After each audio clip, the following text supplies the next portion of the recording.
할렐루야. 언제나 변함없이 우리를 사랑하시는 그 하나님을 이 시간 우리 함께 찬양합시다.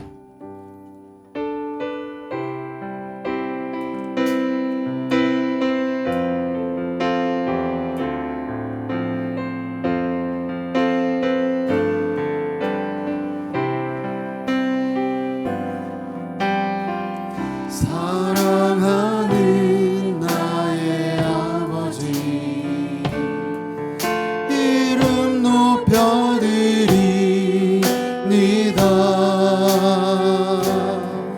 주의 나라 찬양 속에 임하시니 능력에 주께 찬송. 우리 다시 한번 사랑하는 나의 아버지, 사랑하는 나의 아버지, 이름 높여드립니다.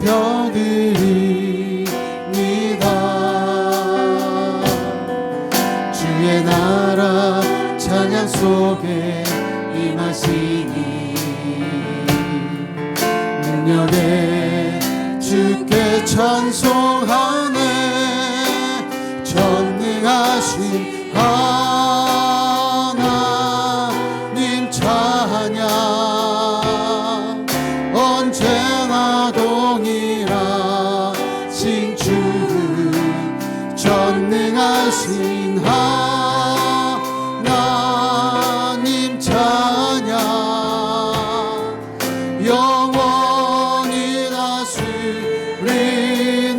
사랑하는 나의 아버지, 사랑하는 나의 아버지, 이름 높여드립니다.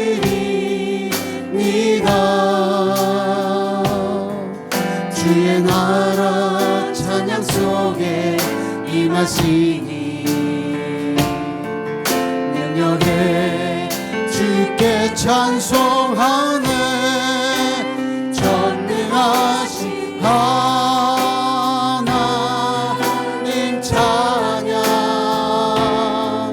언제나 동일하신 주, 전능하신 하나님 찬양 영원히 다스리. 나 주의 이름 높이리, 나 주의 이름 높이리, 나 주의 이름 높이리. 아멘. 하늘 높이 올 깃발처럼 주의 이름 높이. 전능하신 하나님 찬양 언제나 동일하신 주, 전능하신 하나님 찬양 영원히 다스리네. 영원히 다스리. 우리 한번 더 고백합시다. 나 주의 이름 높이리, 나 주의 이름 높이리, 나 주의 이름 높이리, 높이리. 올 깃발처럼 주의 이름 높이. 전능하신 하나님 찬양 언제나 동일하신 주, 전능하신 하나님 찬양 영원히 다스리. 전능하신 하나님 찬양 언제나 동일하신 주, 전능하신 전능하신 하나님 찬양 영원히 다스리네 영원히 다스리네 영원히 다스리네 영원히 다스리네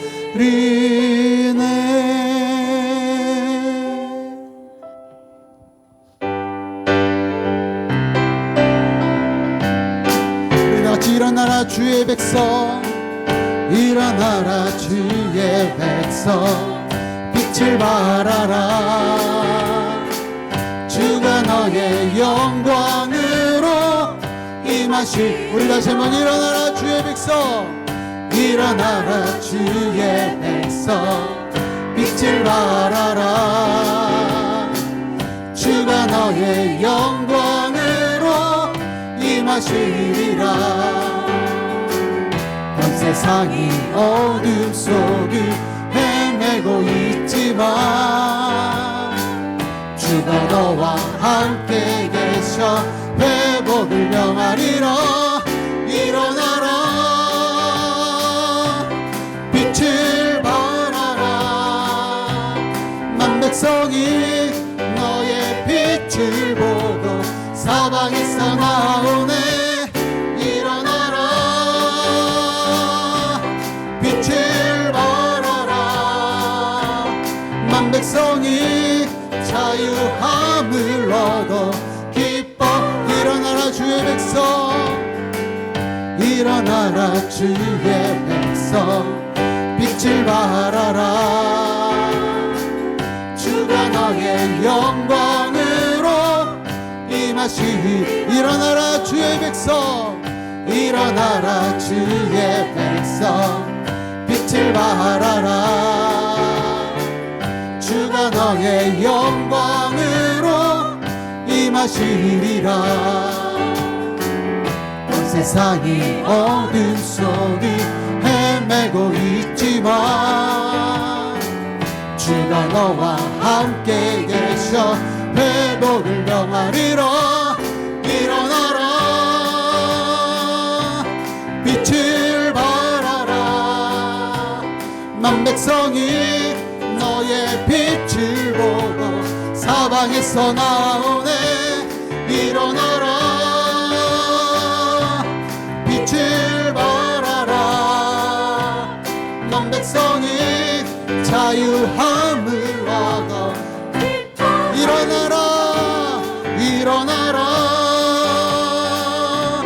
빛을 발하라 만 백성이 너의 빛을 보고 사방에서 나오네 일어나라 빛을 발하라 만 백성이 자유함을 얻어 기뻐하는도다 할렐루야 우리 하나님 앞에 영광의 박수 올려드립시다 하나님의 거룩한 백성들이 다 지금 일어서게 될 것입니다 하나님의 그 거룩한 백성을 통해서 다시 한번 하나님의 영광의 빛을 이 땅 가운데 비춰주실 줄 믿습니다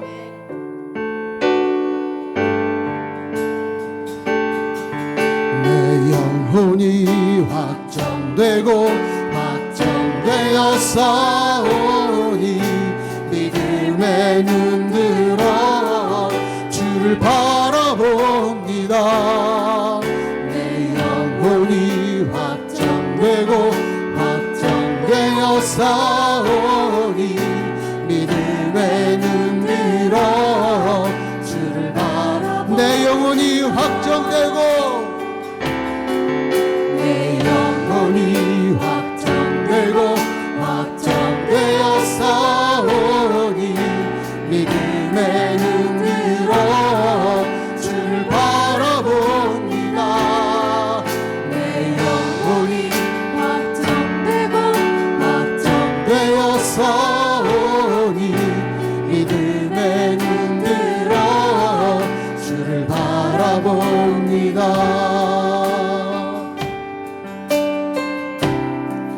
모든 상황 속에서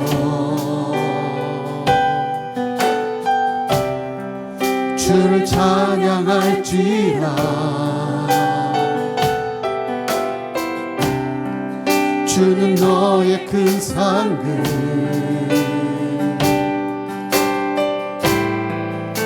큰 도움이시라. 주의 얼굴 구할 때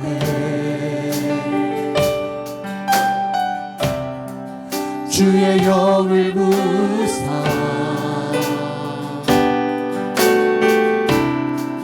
크신 사랑 안에서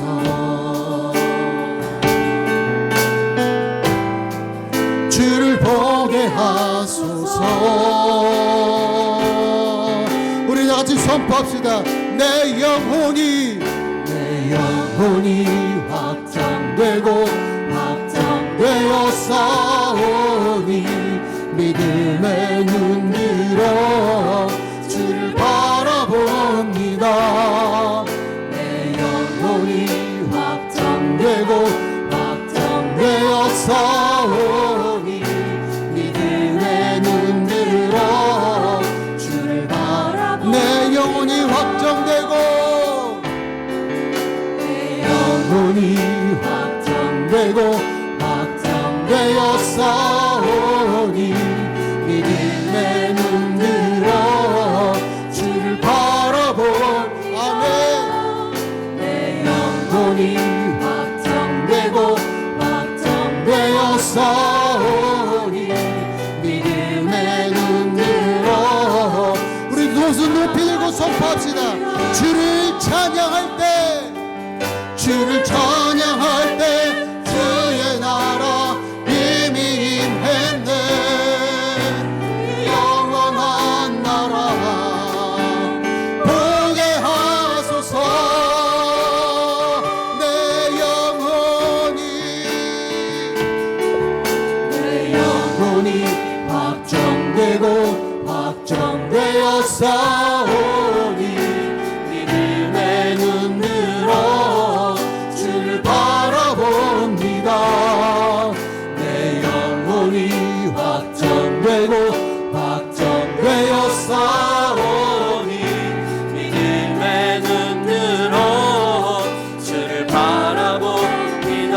내 영혼이 확정되고 확정되어 싸우니 영혼이 확정되고 확정되어 싸우니 믿음의 눈 들어 주를 바라봅니다.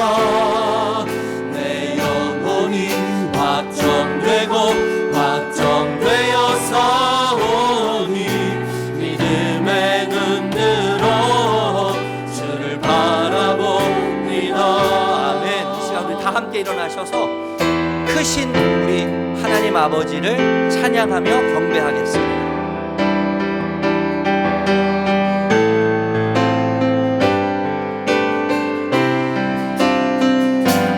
우리 주 하나님 큰 영광과 존귀를 받기에 합당하신 지금 여기 계신 하나님 온 천지 만물을 지으시고 다스리는 큰 권능과 능력으로 주의 말씀 이루시리.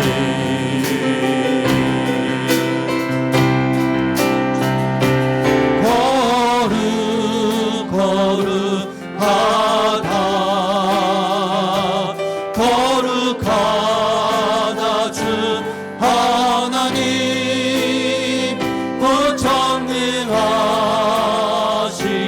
이여 하나님 나라 임하네.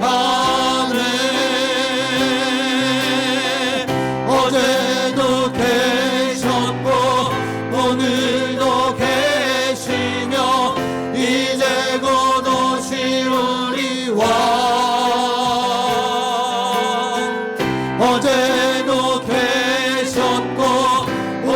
오늘도 계시며 이제 곧 오실 우리 왕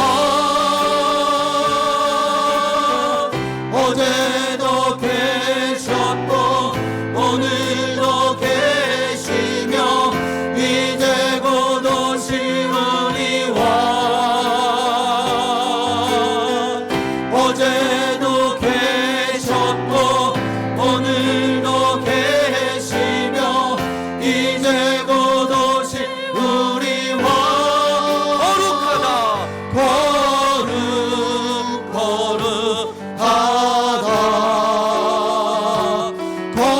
거룩하다 주 하나님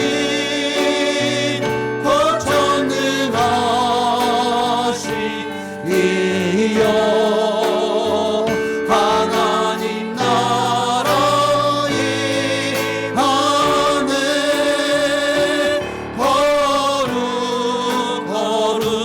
거룩하다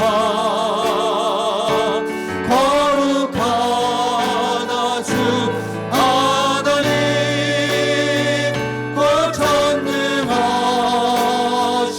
거천능하시니여 하나님 나라 임하네.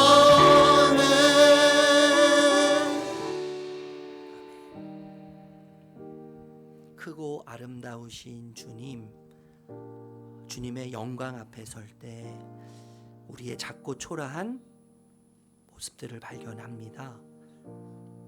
그러나 모든 것을 내어주시고 품으시는 주님의 그 은혜로 인해서 평안과 안전을 느낍니다. 주님의 거룩한 십자가의 은혜로 다시 한번 우리를 새롭게 하여 주시옵소서. 주님으로 옷 입혀 주시옵소서. 지난 한 주간의 삶을 돌아보며 자매 기도로 나아가겠습니다. 기도합니다. 주님, 아버지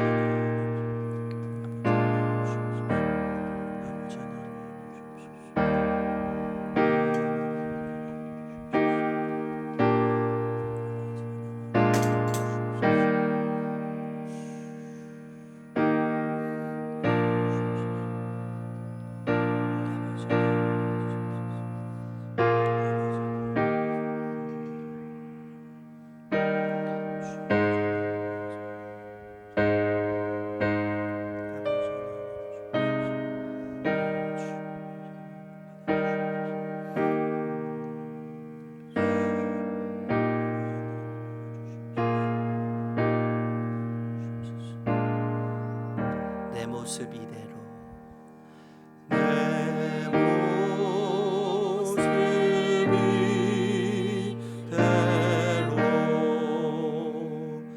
주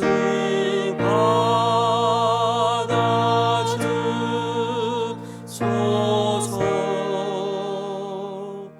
날 위해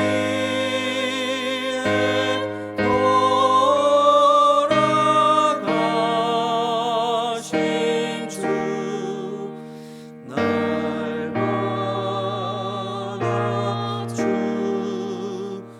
받아주소서. 우리 함께 드리는 고백의 기도 시편 25편입니다. 1절에서 10절 말씀을 교독하겠습니다. 여호와여 나의 영혼이 주를 우러러 보나이다.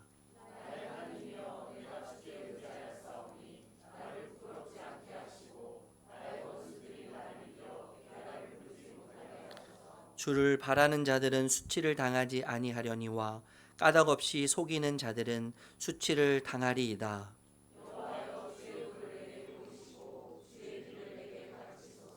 주의 진리로 나를 지도하시고 교훈하소서. 주는 내 구원의 하나님이시니 내가 종일 주를 기다리나이다.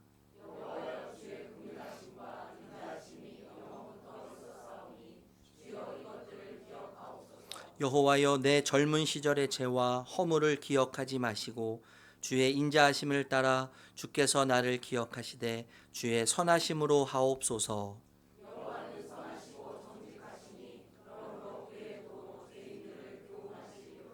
온유한 자를 정의로 지도하시며 온유한 자에게 그의 도를 가르치시리로다. 여호와의 모든 길은 그의 언약과 증거를 지키는 자에게 인자와 진리로다. 아멘. 사도신경으로 우리의 신앙을 고백하겠습니다. 전능하사 천지를 만드신 하나님 아버지를 내가 믿사오며 그 외아들 우리 주 예수 그리스도를 믿사오니 이는 성령으로 잉태하사 동정녀 마리아에게 나시고 본디오 빌라도에게 고난을 받으사 십자가에 못 박혀 죽으시고 장사한 지 사흘 만에 죽은 자 가운데서 다시 살아나시며 하늘에 오르사 전능하신 하나님 우편에 앉아 계시다가 저리로서 산자와 죽은 자를 심판하러 오시리라. 성령을 믿사오며 거룩한 공회와 성도가 서로 교통하는 것과 죄를 사하여 주시는 것과 몸이 다시 사는 것과 영원히 사는 것을 믿사옵나이다. 아멘. 자리에 앉으셔서 우리 찬송가 88장 찬양하겠습니다.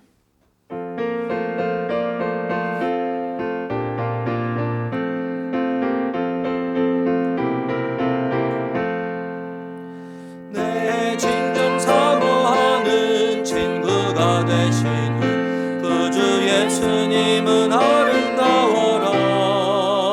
산 밑에 백합하여 빛나는 새벽별 주님 영원할 길 아주 없도다. 내 맘이 아플 적에 그 위로 되시며 나 외로울 때 좋은 친구라. 주는 저 산 밑에 백합 빛나는 새벽별 이 땅 위에 비길 것이 없도다.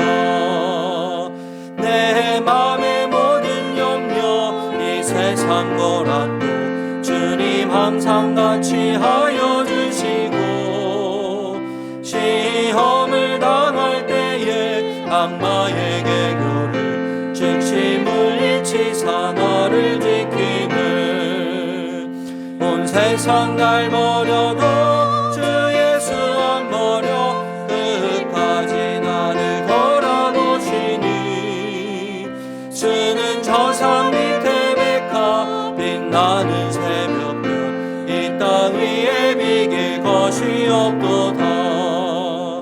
내 맘을 다하여서 주님을 따르면 길이 길이 나를 사랑하리니 물불이 두렵지 않고 창검도 겁없네. 주는 높은 산성 내 방패시라.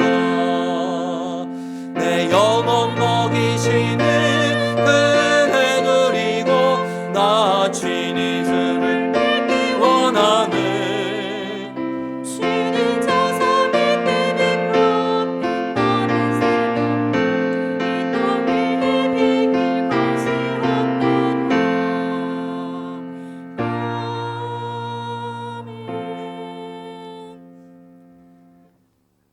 모든 사람들에게 구원을 베푸시길 기뻐하시는 하나님, 온 세상을 품으시고 모든 사람들을 사랑하시는 하나님께 찬양과 경배를 올려드립니다. 오늘 이 아침에 주의 이름으로 모여 하나님께 예배하게 하시니 감사드립니다. 하나님, 지금 이곳에 임재하여 주셔서 저희들 한 사람 한 사람을 만나 주시고 저희의 영이 눈이 열려 살아계신 하나님을 만날 수 있도록 귀한 시간 되게 하여 주시옵소서. 하나님, 예수 그리스도를 통해 저희에게 구원을 베풀어 주신 하나님의 귀한 섭리와 계획에 참 감사합니다. 그러나 저희는 그 구원의 감격을 잊고 불평과 불만으로 투덜거렸음을 살아간 적이 많습니다. 하나님의 진리의 말씀을 의지하고 살기보다는 세상의 풍조와 헛된 가치관에 휩쓸려 갈대처럼 이리저리 흔들리며 살아가기도 합니다. 십자가의 보혈을 의지하여 저희의 어리석음과 죄악들을 자백하고 회개하오니 하나님, 저희를 용서하여 주시옵소서. 봄의 끝자락으로 더워지는 날씨 속에서 거룩한 주의 백성으로서 해야 할 마땅한 일들을 행하게 하옵소서. 하나님만을 사랑하고 하나님을 더욱 의지하는 믿음의 삶을 살아가게 하옵소서. 하나님의 섭립 속에 세워진 우리 교회가 이 지역 속에서 소금과 빛의 역할을 잘 감당하기를 소망합니다. 우리 교회가 날로 부흥하게 하시고 주님의 살아계심을 온누리에 나타낼 수 있는 능력의 교회가 되게 하여 주시옵소서. 우리 교회가 기도와 말씀과 찬양이 넘치게 하여 주시어 주님의 은혜를 사모하는 각 사람마다 성령의 능력을 체험하고 성령 충만함을 얻게 하옵소서. 어려움이 있는 이웃을 위해서 힘쓸 수 있도록 도우시고 참 평안을 심어줄 수 있는 교회가 될 수 있도록 이끌어 주옵시고 성도 간의 사랑의 교제를 나누며 중보하는 교회가 되게 하시고 이 지역사회를 품을 수 있는 복된 교회가 되기를 소망합니다. 우리의 형편과 사정을 아시는 하나님, 간절히 주님을 찾고 구하는 이들의 기도를 들으시고 응답하여 주시기를 간구합니다. 마음이 가난한 성도들에게 은혜를 주시고 질병으로 힘들어하는 성도들에게는 위로와 치유의 역사에게 있게 하옵소서. 세상 일이 힘들어도 낭망하거나 좌절하지 않게 하시고 주님을 바라보면서 힘을 얻는 성도들이 되게 하옵소서. 어떠한 환경 가운데서도 믿음이 흔들리지 않게 하시고 하나님 나라에 가는 그날까지 함께하여 주옵소서. 예수봉단교회 목자로 세우신 이상민 담임 목사님과 찬양과 학생들을 위해 섬기는 성백찬 목사님에게 영육간의 강건함으로 붙들어 주시고 맡겨진 사역들을 넉넉히 감당할 수 있도록 하늘로부터 지혜와 능력을 부어 주옵소서. 말씀이 선포될 때마다 마음에 감동을 주시고 말씀을 듣는 우리의 마음이 성령님의 사랑으로 가득 차게 하시고 그 사랑을 흘려보낼 수 있는 삶을 살아갈 수 있도록 도와주시옵소서. 세상의 헛된 생각과 마음을 버리고 성령이 사로잡힌 거룩한 예배가 되게 하시고 우리의 예배가 삶에서도 계속되게 하여 주옵소서. 아름다운 찬양으로 영광 돌리는 찬양대를 축복하게 하시고 보이지 않는 곳에서 묵묵히 섬기며 봉사하는 성도들을 기억하시고 주의 사랑으로 채워 주옵소서. 오늘도 살아계시고 함께하시는 존귀하신 예수님의 이름으로 기도드렸습니다.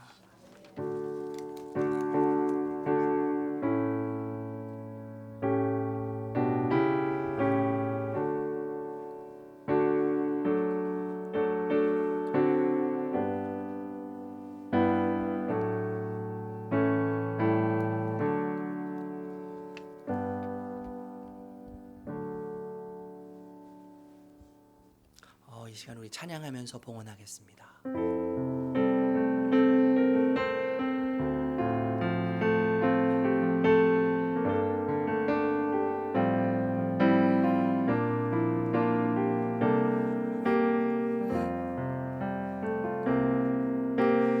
나의 모습 나의 소유 주님 앞에 모두 드립니다. 모든 아픔 모든 기쁨 내 모든 눈물 받아주소서.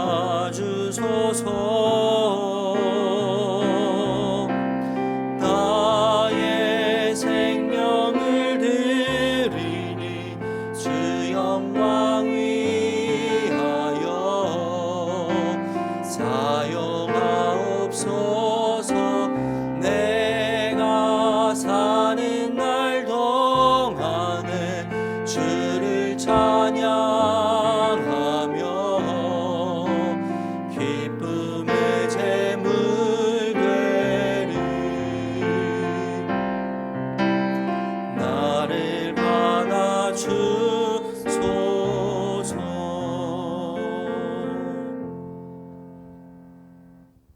너무나 좋으신 주님을 찬양합니다.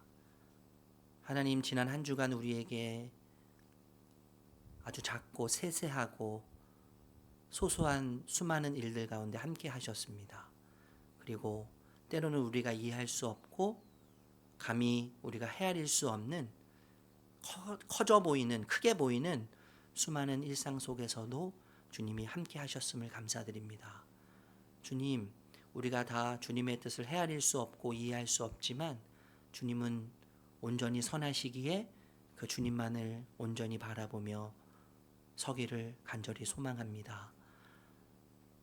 우리의 실패를 통해서 또 우리의 아픔을 통해서 우리의 찌질한 이야기들을 통해서 하나님은 예배를 받으시고 찬양을 받으시고 우리의 삶을 통해 기뻐하시는 일들로 가득하게 하실 것을 신뢰하오니 일하시는 그 주님을 더 의지하는 저희들이 되게 하여 주시옵소서.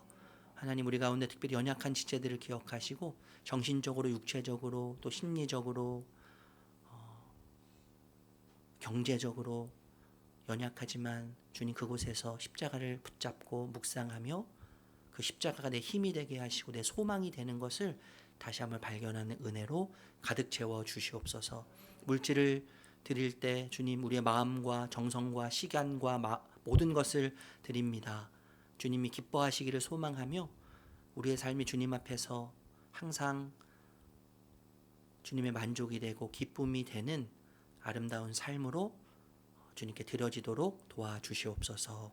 예수님의 이름으로 감사하며 축복하며 기도드립니다. 아멘. 샬롬, 잘 오셨습니다. 덥진 않으시죠? 네, 감사합니다. 우리 옆에 계신 분하고 한번 인사할까요? 이제 상반기도 이제 벌써 둘째 주, 이제 6월 둘째 주인데요. 참 시간이 빠릅니다. 근데 이렇게 시간을 돌아보면 고백하지 않을 수 없는 게 있어요. 네, 진짜 하나님의 은혜입니다. 모든 것이 하나님의 은혜입니다. 이렇게 고백할 수밖에 없는데 우리 옆에 계신 분들하고 앞뒤에 계신 분들도 한번 인사 한번 이렇게 나눌까요? 모든 것이 하나님의 은혜입니다. 이렇게 고백하겠습니다.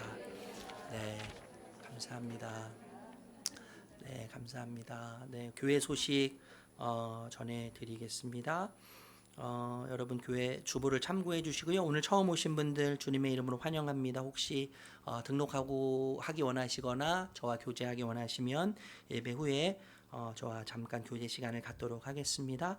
1대1 수료식이 저희가 2월 9 마지막 제주 마지막 제주부터 1대1을 저희가 한 20분 넘게 진행하고 있는데 이제 거의 끝날 때가 되었습니다. 그래서 다음 주에 저희가 수료식을 하게 되는데요. 이때는 우리가 목장 모임을 같이 하면서 연합 목장으로 모이면서 저희가 축복하고 축하하고 또 격려하고 위로하는 시간이 되었으면 좋겠는데요.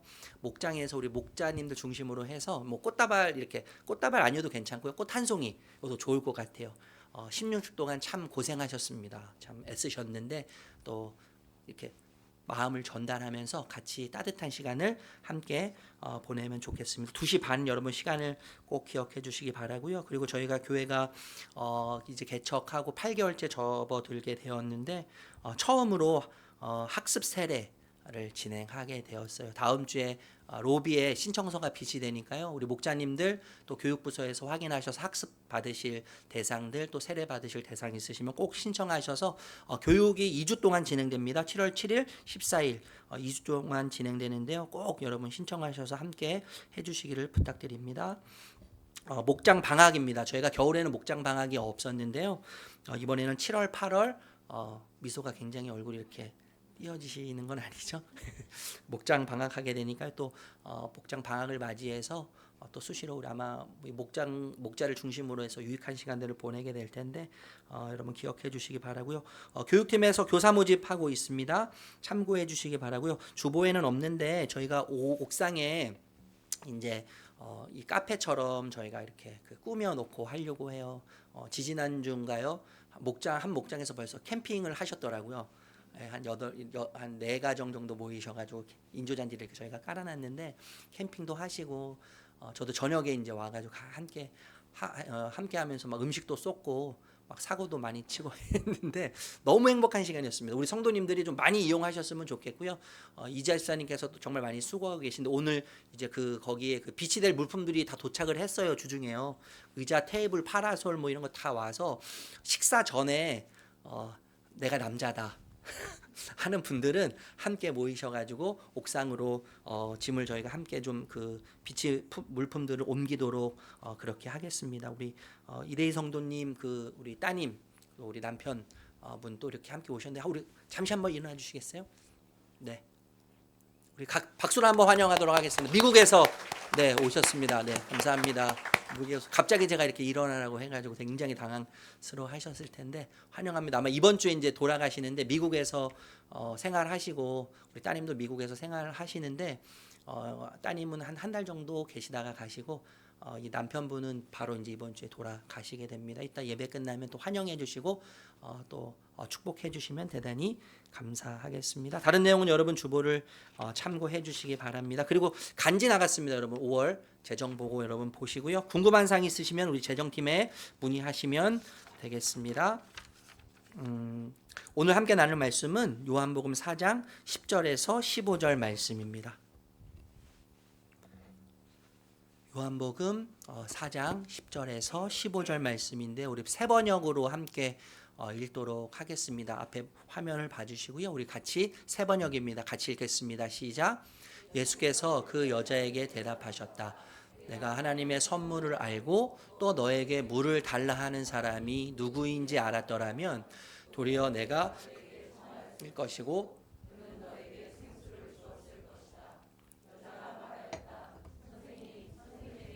두레박도 없고 이 물은 깊은데 선생님은 어디에서 생수를 구하신다는 말입니까?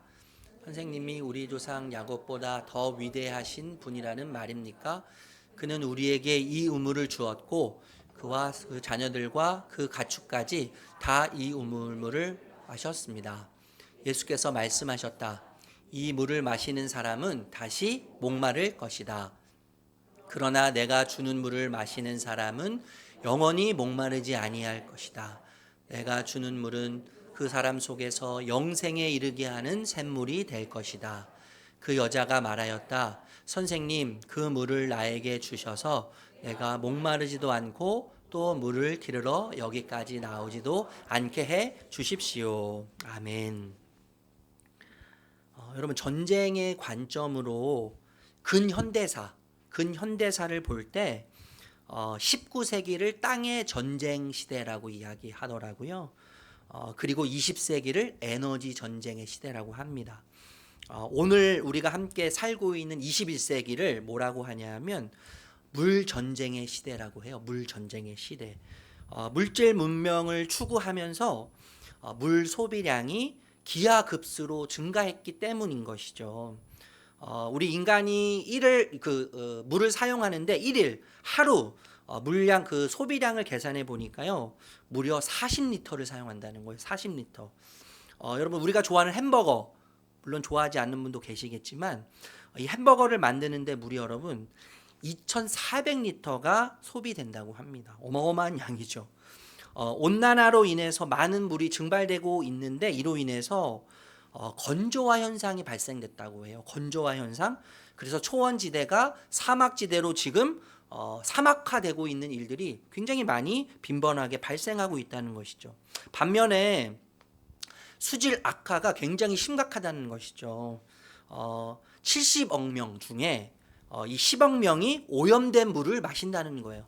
오염된 물을 마시고 매일 약 3,000명의 어린이들이 이 오염된 물을 먹어서 설사에 걸리는데 이 설사 질환으로 이 3,000명의 어린 아이들이 사망하고 있다는 것이죠. 무엇을 이야기하냐 하면 물은 생명의 근원이라는 거예요. 어떤 물을 먹느냐에 따라서 우리의 몸을 구성하고 있는 모든 세포들이 형성되고 뼈들이 형성된다는 것이죠.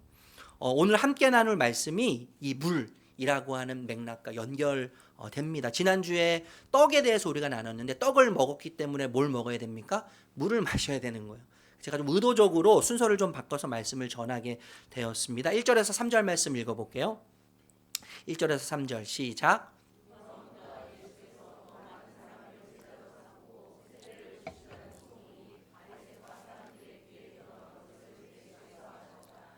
사실은 예수께서 직접 세례를 주신 것이 아니라 그 제자들이 준 것이다.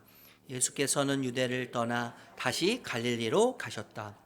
여러분 어느 기득권 어떤 사회나 마찬가지로 기득권이 형성되어 있는데 여러분 기득권은요 항상 안정과 안전을 추구해요. 안정과 안전을 추구하고 변화를 거부합니다. 유대인들 중에 기득권이라고 한다면 그 중에 한 부류가 바리새인이라고 이야기할 수 있어요. 기득 세력, 나에게 세력이 있기 때문에, 나에게 힘이 있기 때문에 이 힘을 유지하기 위해서 체제가 안정되기를 원하고 안전한 체제를 추구하게 되어 있는 것이죠. 변화를 거부하게 되어 있어요. 그런데 여러분, 이들의 안전과 또 이들의 안정을 위협하는 인물이 있었는데 누굽니까? 세례 요한이에요. 세례 요한과 세례 요한의 제자들이 세례를 주면서 수많은 사람들이 세례 요한과 그 제자들 따르기 시작했어요. 그런데 세례 요한보다 더 큰 세력이 등장합니다. 누굽니까, 여러분? 예수님과 예수님의 제자들이에요. 세례를 주기 시작하는, 제자들이 세례를 막 주기 시작하는데 세례 요한의 제자들보다 훨씬 많은 사람들에게 세례를 주기 시작했어요. 여러분, 그렇기 때문에 바리새인들은 예수님과 예수님의 제자들을 보면서 당연히 무엇을 느꼈겠어요? 못마땅함을 느꼈겠죠.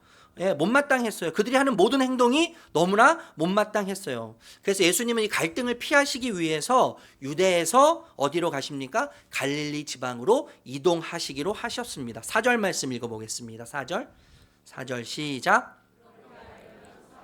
거쳐서 가실 수밖에 없었다. 그런데 여러분, 유대에서 이 갈릴리로 갈 때 예수님께서 선택하신 이 여행의 여정이 남다르다는 거예요. 남달라요. 상식적이지 않아요. 일반적으로 유대에서 갈릴리로 갈 때는요, 여러분, 유대가 이렇게 남쪽에 있고 그리고 위쪽에 사마리아가 있고 그 위에 이제 갈릴리 지방이 있는데 바로 직선을 통해서 이 사마리아를 통해서 이렇게 직진으로 가면 3일 정도 걸리는데, 여러분이 잘 아시는 것처럼 사마리아 사람들을 어떻게 생각했습니까, 여러분? 이방인들보다 더 이방인들로 생각했어요. 이거 에어컨 좀 꺼주실래요? 에어컨 좀 꺼주세요. 바람 소리가 나서. 네, 감사합니다. 그러니까 유대인들이 사마리아 사람들을 생각할 때 이방인들보다 더 이방인들로 생각했어요. 그러니까 개돼지 짐승보다 더 못한 존재로 여겼어요. 왜냐하면 여러분, 아수르와 바벨론을 통해서 이 유대 민족이 그 지배를 받지 않습니까? 식민 지배를 받을 때 이들이 어떤 정책을 펼쳤냐 하면 혼합주의를 통해서 혼통을 했다는 것이죠. 그래서 순수 혈통을 상실했다고 생각했어요. 순수 혈통을 상실하고 이스라엘 백성들, 특히 유대인들이 이 그 사마리아 사람들이 순수 혈통을 상실했기 때문에 그들을 배척하고 거부함으로 인해서 예배드릴 장소를 상실하게 되었죠. 그래서 이 사마리아 사람들이 주변에 있는 가장 큰 산, 그리심산이라고 하는 산에 성전을 지었습니다. 성전을 짓고 예배를 드리기 시작했어요. 그 예배드리는 모습을 보면서 신앙적인 정통성을 파괴했다고 생각하기 시작했어요. 그러면서 어떻게 됐습니까? 이방인보다 더 이방인으로 여기고 개돼지보다 더 짐승처럼 여기는 그런 문화가 형성되고 자리를 잡기 시작했다는 거예요. 그래서 여러분, 유대인들은요, 특별히 이 갈릴리로 갈 때, 유대에서 갈릴리로 갈 때 비록 돌아가는 길이지만 갈릴리 호수를 지나서 이 요단강을 건너서 갈릴리 호수 쪽으로 해서 삥 돌아갔다는 거예요. 2배 더 걸린다는 거죠. 3일이면 갈 수 있는 길을 6일이라고 하는 시간을 걸려서 사마리아를 지나지 않고 이방인들과 함께 관계 맺지 않고 지나가기 위한 그런 의도가 있었다는 것이죠. 근데 예수님께서는 지금 어디를 통과하려고 하세요? 사마리아를 통과하려고 하세요. 상식적이 않다는 거예요. 그런데 여러분, 4절 우리가 좀 전에 새 번역으로 읽었는데 개역개정으로 읽어보면 예수님이 왜 사마리아를 통과하려고 하시는지 이유를 엿볼 수 있습니다. 개역개정으로 읽어볼게요. 시작. 사마리아를 통과하여야 하겠는지라. 여러분, 이 통과하여야 하겠는지라라고 하는 영어 성경을 보면 have to라는 표현을 써요. have to, must. 여러분, 아마 영어를 아시는 분들은 잘 아실 거예요. 무슨 뜻입니까? 해야만 한다는 거예요. 예수님께서는 반드시 사마리아를 통과해야만 하시겠다는 거예요. 당위성, 의도적인 계획을 지금 예수님께서 뜻하고 품고 계시다는 것이죠. 그러니까 일부러 그 길을 가시겠다고 결정하셨다는 것이죠. 여러분, 예수님의 열심, 예수님의 열정을 엿볼 수 있다고 저는 생각하는데, 여러분, 예수님은요, 이스라엘인 사회적, 시대적, 역사적 배경과 아픔에 영향받지 않으시죠. 예. 민족적인 어떤 상처와 민족적인 아픔, 쓰라린 사회적인 그런 배경에 영향받지 않으시고 그의 선하시고 아름다우신 신적 목적과 계획에 열정을 내시는 분이세요. 열정을 내세요. 열심을 내시는 분이세요. 여러분, 이 인류의 역사가 이렇게 흘러가는데 이 역사가 흘러가는 것을 볼 때 이 역사의 흐름의 중심에 예수님이 계신 걸 느낄 수 있지 않습니까? 그리고 이 역사의 결론은 누구에게 달려 있냐면 예수님께 달려 있는 거예요. 우리 인간의 역사도 마찬가지죠. 우리의 열정과 우리의 열심이 우리 인간의 내 개인의 인생을 결정하고 내 인생을 끌고 가는 것 같지만 사실 어떻습니까, 여러분? 보이지 않는 하나님의 열심이 우리의 삶을 끌고 가는 것이죠. 하나님의 열심과 하나님의 열정이 우리 삶에 새겨져 있어요. 그래서 하나님의 그 열심이 우리의 삶을 이루시는 거예요. 하나님의 그 선하신 열심이 우리의 삶을 선하게 결론 맺게 하시는 것이죠. 여러분, 이제 예수님이요 사마리아 중에서도 아주 조그마한 시골 마을 수가라고 하는 동네를 지나가십니다. 5절에서 6절 말씀 읽어볼게요. 5절에서 6절 5절 6절 시작. 사마리아에 있는 수가라는 마을에 이르셨다. 이 마을은 야곱이 아들 요셉에게 준 땅에서 가까운 곳이며 야곱이 우물에 거기에 있었다. 예수께서 길을 가시다가 피로하셔서 우물가에 앉으셨다. 때는 오정쯤이었다. 여러분, 이 수가라고 하는 말이 값을 치르고 샀다라고 하는 의미라는 거예요. 이 수가라고 하는 동네를 예수님께서 이제 지나가시다가 한 우물가를 찾으시는데, 여러분 이 땅, 이 수가라고 하는 이 지역은 이 야곱이 과거에 야곱이 세겜이라고 하는 족이 있었는데, 이 족장에 하몰이라고 하는 사람이 있었어요. 이 사람의 아들에게서 은을 100개를 주고 산 땅이 이 세겜이라고 하는 땅인데, 수가 사마리아에 속해 있는 지방인 것이죠. 이곳에 뭐가 있었냐 하면 야곱의 우물이라고 불리우는 우물이 있었다는 거예요. 그런데 여러분, 예수님은요 피곤하셨어요. 피곤하셔서 긴 여정 때문에 피곤하셔서 그 피곤길을 잠시라도 달래기 위해서 우물가를 찾으셨다는 것이죠. 여러분, 예수님이 피곤하셨다는 것, 예수님의 인간적인 모습, 저는 이게 너무나 좋아요. 좋지 않으세요, 여러분? 예수님이 너무 인간적이세요. 예수님도 피곤하셨고, 예수님도 굶주리셨고, 예수님도 가슴이 아프셨고, 또 예수님 피곤하셔서 주무셨고, 예수님이 배고프셔서 음식을 드셨고, 예수님 마음 아프셔서 우셨다고 하는 이 인간적인 모습, 여러분 정감이 가지 않으십니까? 예수님은요 철인이 아니세요. 그리고 그 예수님 우리에게 철인 같은 삶을 요구하지도 않으세요, 사실.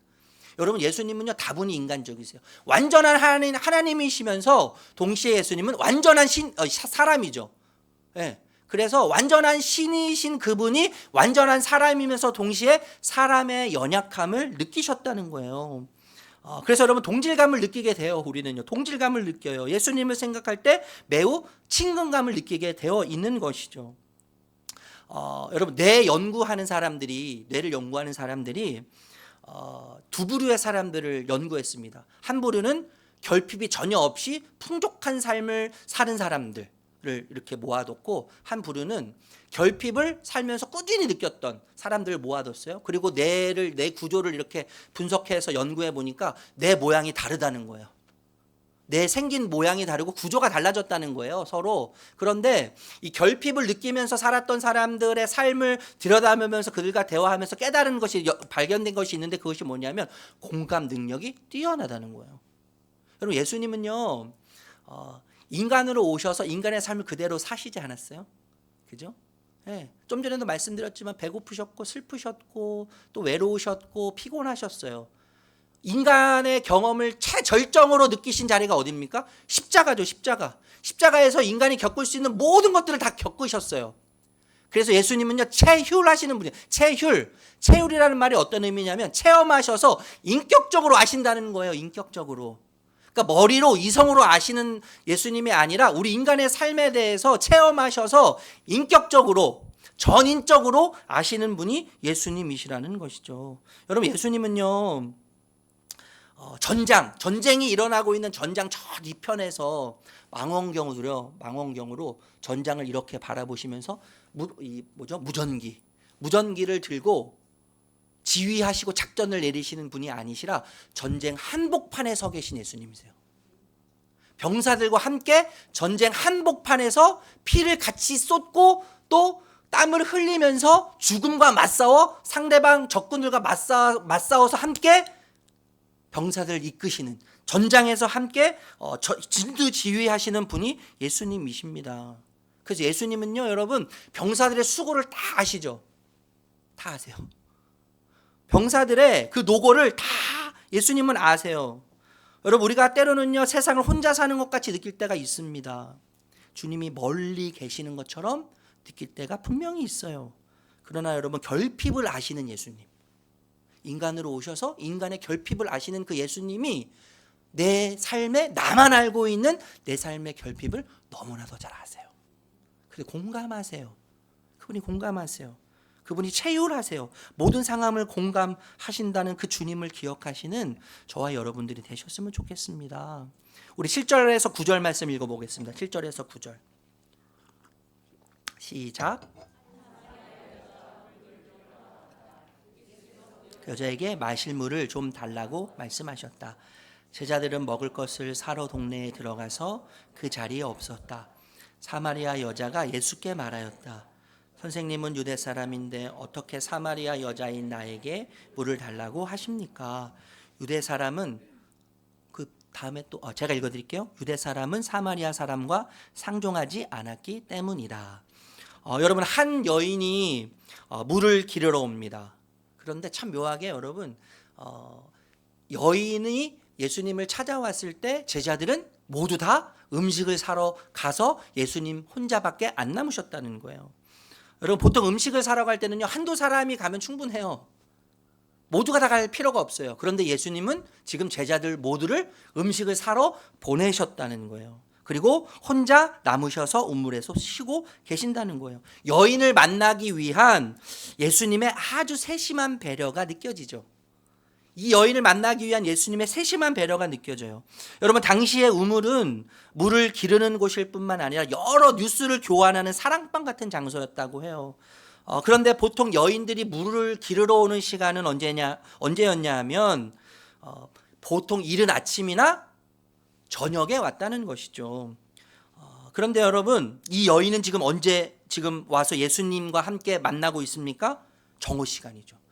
보통 오전과 이른 오전이나 저녁에 오는 것이 보통인데 이 여인은 정오 시간에, 가장 뜨거운 시간에 왔다는 거예요.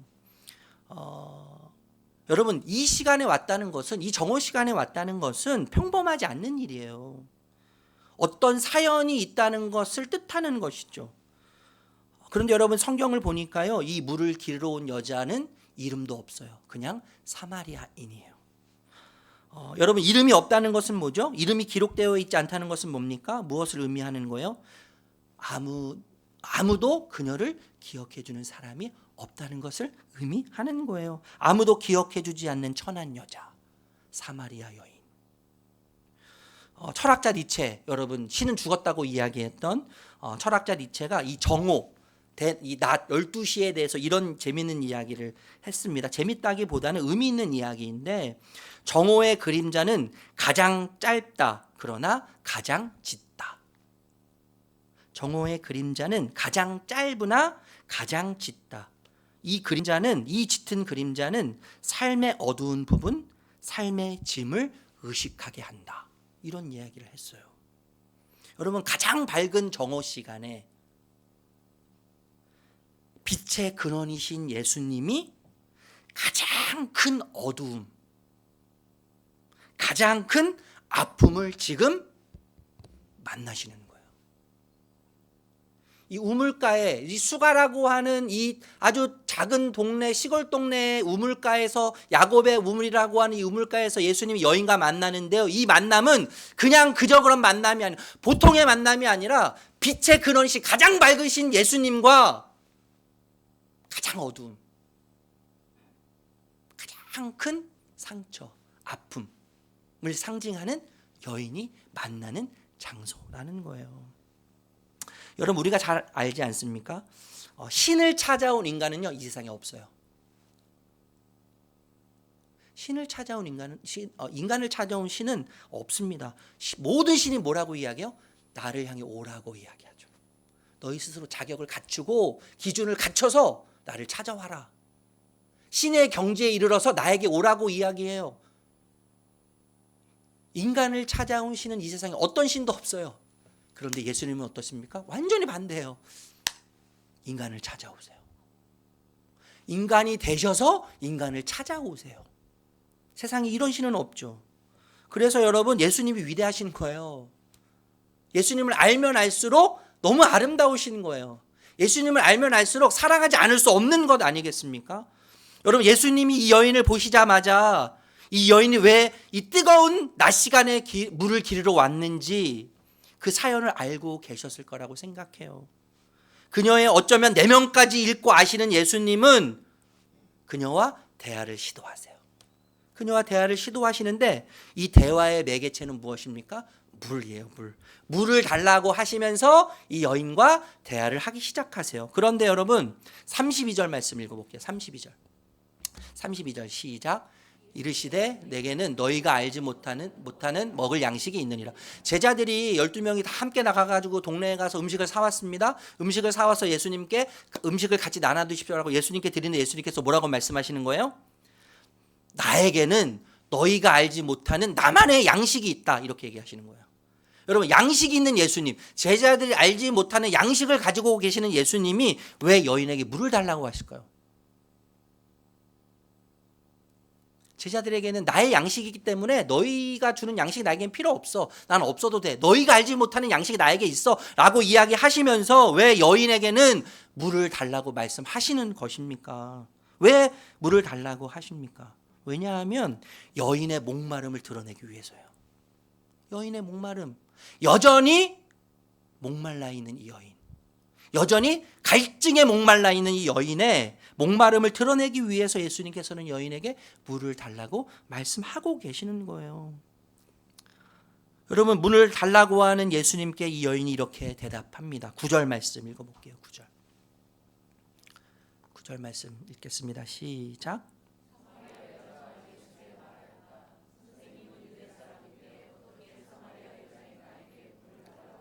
네, 여기까지 읽을게요. 선생님은 유대 사람인데 어떻게 사마리아 여자인 나에게 물을 달라고 하십니까? 제가 여러분 시작할 때도 말씀드렸지만 이 혈통의 순수성과 신앙의 전통성이 무너졌기 때문에 유대인들은 사마리아 사람들 개돼지 취급했어요. 이방인보다 더 이방인으로 여기면서 상종하지 않았습니다. 여인이 이 남자를 볼 때 말하는 말투나 또 행세나 옷차림이나 유대인임에 틀림없거든요. 틀림없어요. 그런데 유대인인데 그것도 남자가 사마리아인인데 여자인 자신에게 물을 달라고 하는 이것은 여러분 상식에서 벗어난 일이에요. 결코 있을 수 없는 일입니다. 그런데 지금 이 남자가, 유대인 남자가 사마리아 사람도 그것도 여자에게 지금 물을 달라는 거예요. 말도 안 되는 일이에요. 여러분, 이 여인이 대답하는 이 대답의 의미, 선생님은 유대인인데 어떻게 사마리아 여자인 나에게 물을 달라고 합니까? 라고 하는 이 말 속에는 이런 의미가 담겨 있다고 할 수 있어요. 어떻게 유대인인, 그것도 남자가, 사마리아인, 그것도 여자인 나에게 물을 달라고 할 수 있습니까? 나와 상종하지 않아야 마땅하지 않습니까? 당신이 정작 유대인이라면 목말라 죽을지언정 물을 달라고 하면 안 되지 않습니까? 차라리 목말라 죽는 것이 나에게 물을 달라고 하는 것보다 더 낫지 않습니까? 이렇게 이야기하는 것이죠. 그러니까 여러분, 불만이 뒤섞여서 지금 예수님을 뭐 하고 있는 거예요? 조롱하고 비난하고 있는 거예요. 여러분, 예수님은 하나님이세요. 예수님은 하나님이세요.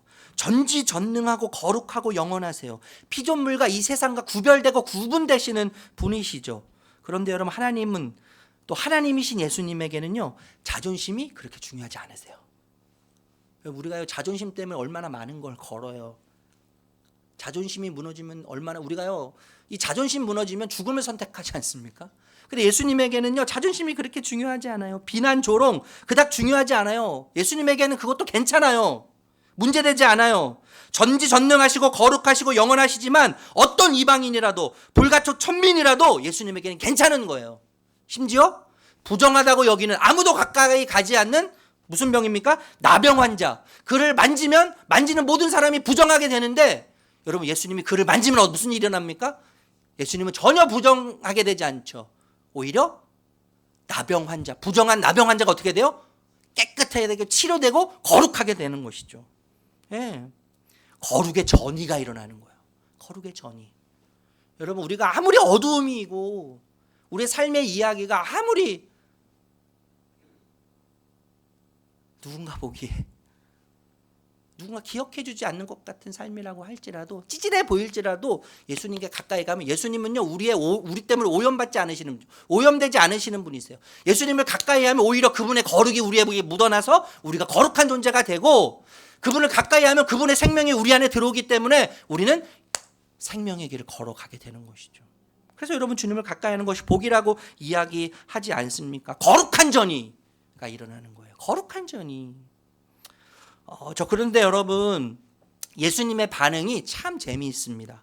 10절 말씀 읽어볼게요. 10절 말씀. 10절 읽겠습니다. 시작. 예수께서 그 여자에게 대답하셨다.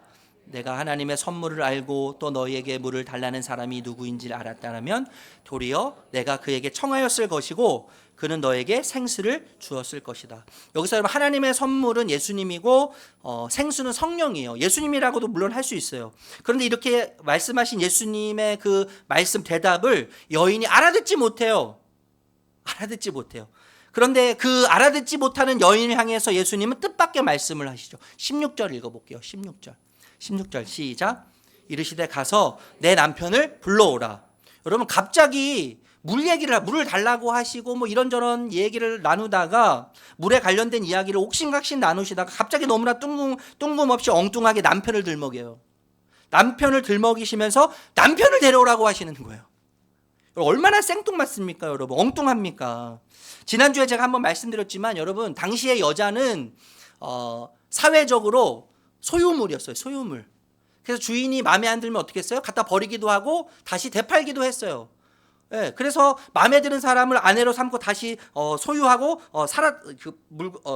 값을 지불해서 샀다는 것이죠.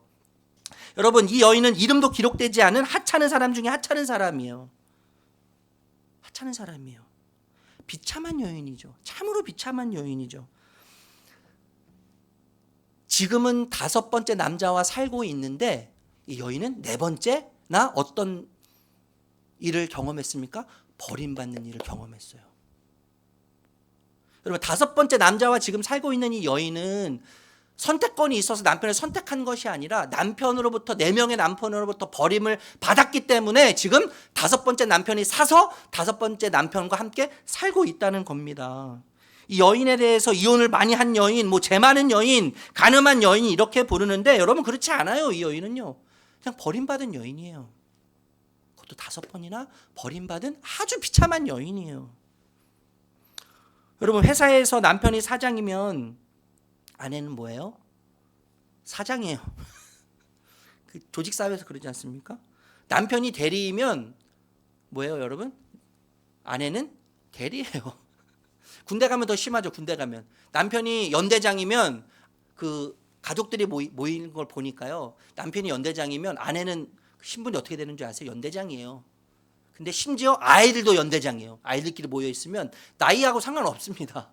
우리 아버지가 연대장이면 연대장이고 우리 아빠가 소대장이면 소대장이에요. 무슨 말이냐면, 여러분, 당시에 여자가 소유물이었지만 나를 산 남편의 사회적 지위에 따라서, 위치에 따라서 소유물이었지만, 비록 소유물이었지만 이 아내의 위치도 영향을 주었다는 것이죠. 사회적 지위에 영향을 주었다는 거예요. 남편들로부터 4번이나 버림받고 5번째 남편과 살고 있는 이름 없는 여인. 자신이 비록 소유물이고 재산의 일부였지만 새로운 남편을 만날 때마다 자연스럽게 나의 사회적 지위와 위치가 남편에 의해서 결정된다는 것을 알았기 때문에 기대감이 있었을 거예요. 인생의 기대감, 인생의 갈증과 목마름 가운데에서 싹 트는 기대감. 그런데 여러분, 남편을 4번이나 바뀌어서 살아봤어요. 그런데 어떻습니까? 그 갈증은 해결되지 않는 것이죠. 갈증이 해결되지 않아요. 그 목마름이 해결되지 않아요. 5번째 남편을 통해서 자신의 목마름과 갈증이 해결될 거라고 다시 기대했지만 기대와는 완전히 정반대죠.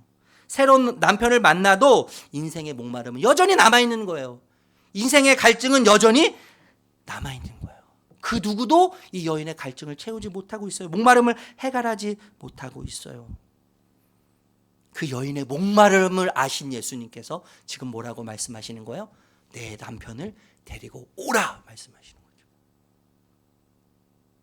이 여인의 기대, 이 여인의 희망, 이 여인의 모든 삶을 결정해 줄 것 같던 남편, 그렇지만 여전히 목말라 있는 이 여인을 향해 남편을 데려오라고 말씀하시면서 그녀의 목마름을 끄집어내시는 거죠. 그녀의 목마름을 끄집어내시고 그녀의 갈증을 끄집어내시면서 진짜 남편이 누구인지를 말씀하고 계시는 거예요. 그래서 예수님의 이 내 남편을 데려오라고 하는 이 말씀 속에는 이런 의미가 담겨 있다고 생각합니다. 너의 진짜 남편은 지금 살고 있는 남편이 아니다. 너가 지금까지 기대하고 소망을 걸고 내 목숨을 걸었던 남편은 너의 영적인 갈증을 해결해 주지 못할 거야. 결코 그렇게 할 수 없어. 그런데 너가 나를 남편으로 맞이할 때 내 인생의 깊은 갈증과 목마름은 해결될 것이다. 영원히 목마르지 않게 될 것이다. 이렇게 예수님께서 남편을 불러오라고 말씀하시면서 이런 의도를, 이런 의미를 지금 예수님께서 이 여인에게 지금 전달하고 계시는 거예요. 저는요, 여러분, 이 여인이 딱 우리라고 생각해요. 딱 우리예요, 이 여인이요, 여러분. 예외가 없어요. 우리 모두가 이 사마리아 여인이에요. 이름 없는 여인이에요.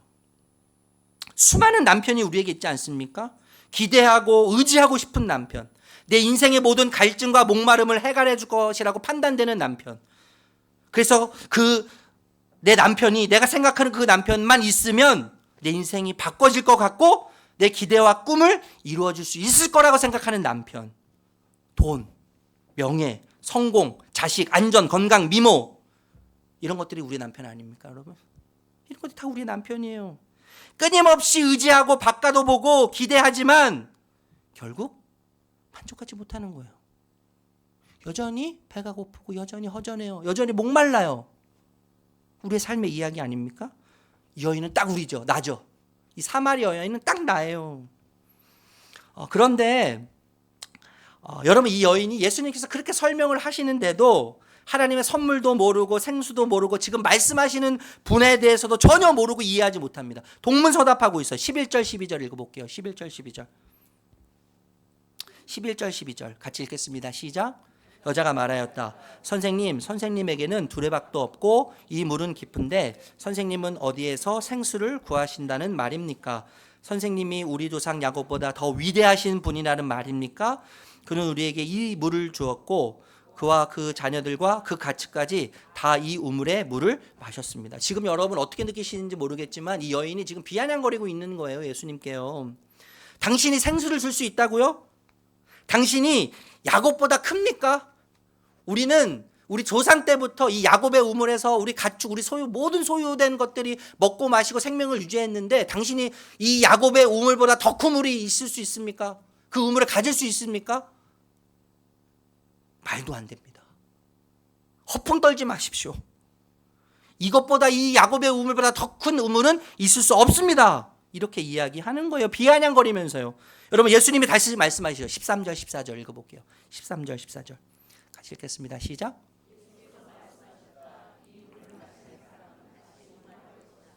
그러나 내가 주는 물을 마시는 사람은 영원히 목마르지 아니할 것이다. 내가 주는 물은 그 사람 속에서 영생에 이르게 하는 샘물이 될 것이다. 여러분, 이 여인과 예수님의 대화에서 우리가 생각해야 될 게 뭐냐면요, 여인이 이야기하는 우물과 예수님이 말하는 샘물을 비교해야 되는 거예요. 지금 비교가 되고 있어요. 대조되고 있는 거예요. 사마리아 여인은 우물을 얘기했고 예수님은 샘물을 말씀하시지 않았습니까? 이 여인이 말하는 우물은 헬라어로 후레알이라고 해요. 후레알. 무슨 뜻이냐 하면 땅을 파서 쥐야수를 괴게 하는 곳, 구멍, 웅덩이 이런 걸 뜻하는 거예요. 인공샘이죠. 저도 어렸을 때 시골에 가면 이 우물이 있었는데 동그랗게 구멍이 있지 않습니까? 그 깊이 이렇게 우물이 있어요. 깊이 있는데 두레박이 필요해요. 두레박을 사용해야만 그 깊이 있는 우물에서 물을 끌어올릴 수 있는 거예요. 그런데 여러분, 예수님께서 말씀하시는 샘물은 페게라는 헬라어예요. 페게. 후레알이 고여있는 우물, 인공적인 우물을 말하는 것이라면 페게는 솟아나는 샘이에요. 솟아나는 샘. 이 폐계는 어떤 뜻이 있냐면 샘물, 근원, 큰 기쁨, 즐거움 이런 의미가 있는데 힘이나 기운이 솟아나는 원천을 상징하는 거예요. 원천이라는 거예요. 원천. 그러니까 우물과 샘물은요 완전히 다른 것이죠. 우물은 땅을 파서 지하수가 개어서 사용하도록 만들었어요. 그래서 가뭄이 들거나 비가 오지 않으면 어떻게 됩니까? 우물은 말라요. 그리고 고여있기 때문에 썩을 수 있어요. 그렇지만 여러분 이 샘물은 어떻습니까? 가물어도 비가 오지 않아도 원천이기 때문에 물을 품고 있는 생명이 있는 그 물을 품고 있기 때문에 원천이 내부에 안에 있기 때문에 계속 마르지 않고 물이 흘러 나오는 것이죠. 이 차이가 있는 거예요. 그래서 여러분 외부에서 내부로 흘러가는 물은 마르게 되어 있는 거죠. 외부에서 내부로 들어가는 물은 마르게 됐어요. 지속적인 갈증을 느끼게 해요. 그러나 내부에서 차고 넘치는 흐르는 물, 내부에 원천이 있어서 내 내부에서 차고 넘쳐 흐르는 물은 마르지 않아요. 마르지 않아요. 영원히 목마르지 않는 거예요. 여러분 제가 최전방에서 군대 생활을 할 때 여름에 특히 여러분 그 여름에 훈련을 받으면 그 식사 추진을 합니다. 식사 추진을 한다고 해요. 식사를 이렇게 도시락 큰 거 이렇게 타가지고 오는데 꼭 뜨거운 물을 주는 거예요. 뜨거운 물. 왜냐하면 식중독이나 이런 그 병균이 있을 수 있기 때문에 소독하기 위해서 물을 끓여요. 여러분 그 더운 여름에 공사를 하고 훈련을 받으니까 얼마나 덥습니까? 근데 그 뜨거운 물을 마시려고 하니까 막 죽을 것 같아. 죽는 것보다 힘든 거예요. 그래서 제가 그 이등병 때 얼마나 빠져있는 이등병이었냐면 군기가 하나도 없어서 제가 몰래 고참들 몰래 이렇게 뒤로 가가지고 물을 마시기 위해서 이렇게 찾아다니는데 돌 틈에서 물이 이렇게 나오는 거예요. 그래서 넓은 잎을 하나 따다가 바위 틈에 잎을 대고 쫄쫄쫄 마셨던 기억이 납니다. 그리고 더 마시고 싶어서 그 무르는 흘의 원천을 이렇게 찾아가 보니까 샘물이 있는 거예요. 샘물이. 여러분 태백에 검룡소라고 하는 샘이 있습니다. 이 샘이 흘러 무려 514km를 흘러서 어떻게 돼요? 한강이 되는 거예요. 한강. 샘물. 비가 오지 않고 가물어도 샘물. 원천을 품고 있기 때문에 내부에 원천이 있기 때문에 마르지 않아서 한강이 되는 거예요. 여러분 예수님을 자신을 소개할 때 샘물, 물이라고 말씀하십니다. 폐계라고 말씀하세요. 요한복음 7장 37절 38절 말씀 읽어볼게요. 시작.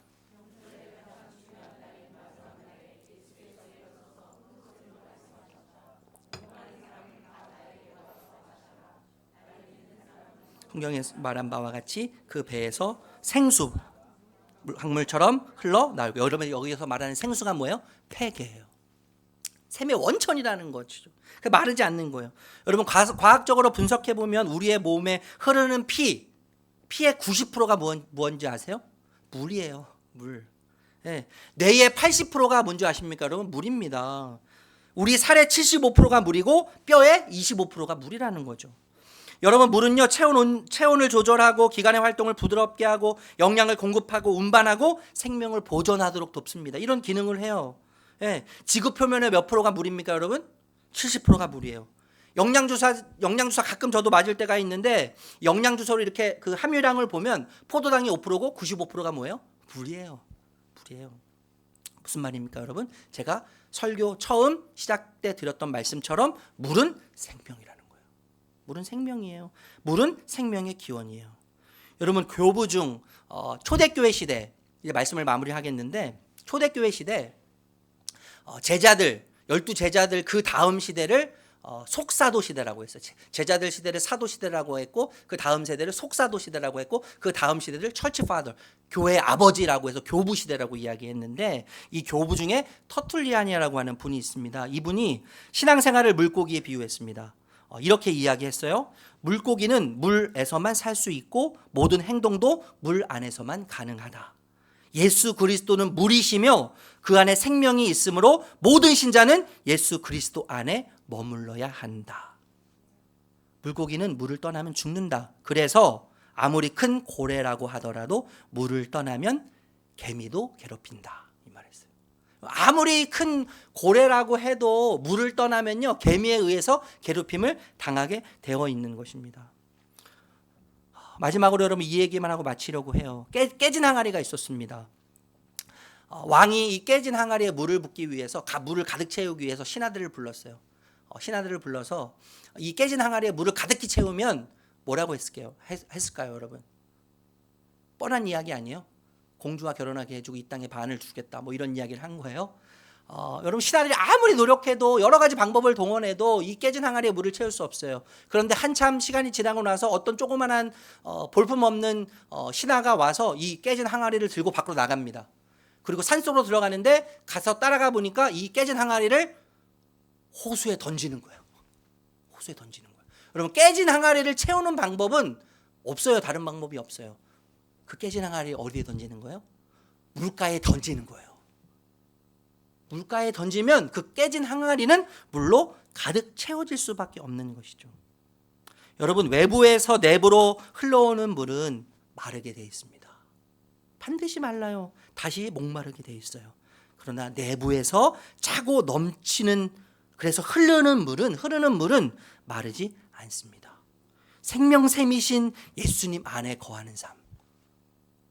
예수님 안에 거하는 삶.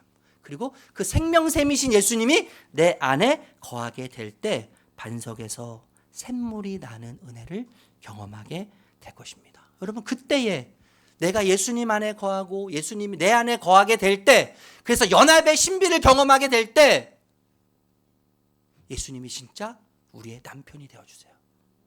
진짜 남편이 되어주셔서 영원히 배부른 삶, 영원히 목마르지 않는 삶을 살게 하실 것을 믿습니다. 여러분 한 손에는 예수님을 붙잡고 한 손은 여전히 다른 남편을 붙잡고 계시지는 않습니까? 여러분 안에 예수님과 또 다른 예수가 여러분 안에 거주하고 계시지는 않습니까? 진짜 남편이신 예수, 그 예수 안에 거하고 그 예수가 내 안에 거함으로 영원히 목마르지 않는 삶을 살아내시는 우리 모든 사랑하는 성도님들이 되시기를 예수님의 이름으로 축복합니다. 축복합니다. 이 시간에 우리 함께 복음 고백하겠습니다. 에어컨 좀 켜주실래요? 복음 고백 같이 고백하겠습니다. 시작. 제가 하는 어떤 행위도 하나님이 저를 더 사랑하시거나 덜 사랑하시도록 할 수 없습니다. 주님의 인재와 인정만이 저의 영원한 자유와 만족을 위해 필요한 것임을 잊지 않게 하옵소서. 주님이 제게 어떻게 행하셨는지를 기억하여 저도 다른 이들을 대하게 하옵소서. 주님의 십자가에서 무한한 긍휼과 자비를, 주님의 부활에서 영원한 능력과 권세를 신뢰함으로 오늘을 살게 하옵소서. 아멘. 우리 다 함께 일어나셔서 꽃들도 지난주에 찬양했던 곡인데, 이곳에 생명샘 솟아나 눈물 골짝 지나갈 때에 열매 맺히고 웃음소리를 가득하게 하시는 주님의 은혜가 충만하게 될 것을 신뢰합니다. 우리의 삶이 이러한 은혜로 가득하기를 소망하면서 우리 찬양 주님께 올려드리겠습니다.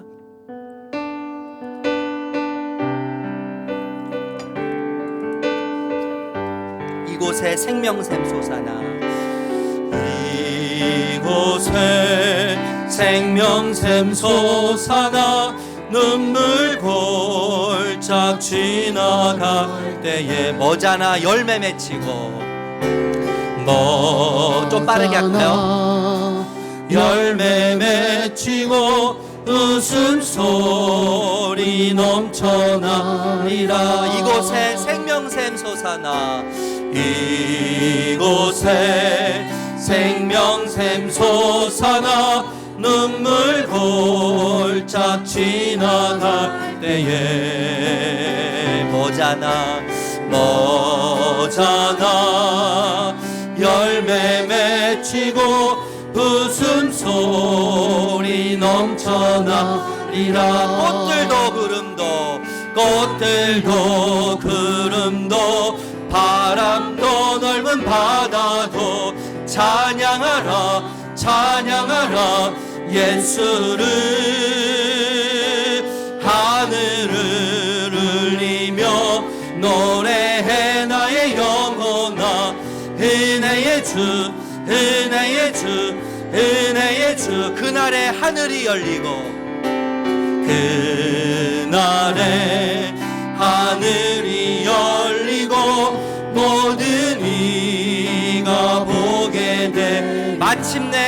꽃들이 피고 마침내 꽃들이 피고 영광의 주가 다시 한번 고백합시다. 그날에 하늘이 열리고 그날에 하늘이 열리고 모든 이가 보게 되리라. 마침내 꽃들이 피고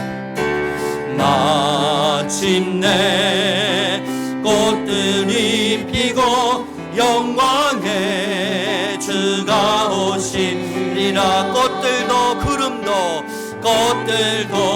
구름도 바람도 넓은 바다도 찬양하라 찬양하라 예수를.